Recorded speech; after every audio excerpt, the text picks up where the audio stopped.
In this video, I'll show you on how to protect your Android phone with anti-theft protection on your Android phone. So let's see.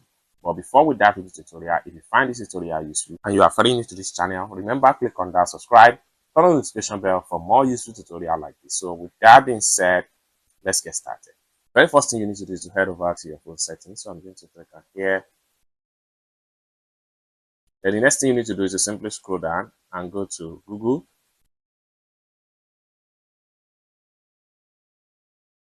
And the next thing you need to do is to click on all services. It's going to take you right here. Next thing you need to do is to simply scroll down all the way down and make sure you look for theft protection. So click on theft protection right here. So it's going to take you right here. Theft protection lock phone.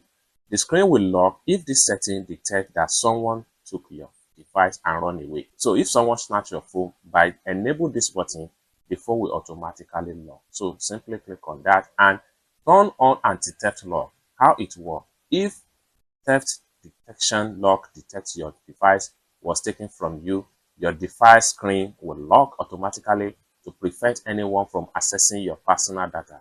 This feature uses your device's motion sensor and it is Wi-Fi and Bluetooth connection to try to protect if someone abstract takes your phone and run away.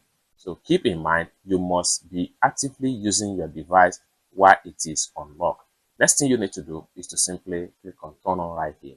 It's as simple as that. So basically, this is how to enable anti-theft detection on your Android phone to protect your phone from being snatched, or if your phone got stolen, the phone will be automatically locked and they will not have access to your phone. I hope you really got value for this video. If you find this video useful, give this video a big like, and also remember to subscribe to the channel for more useful tutorials like this. Thank you so much for watching, and I hope to see you in my next video.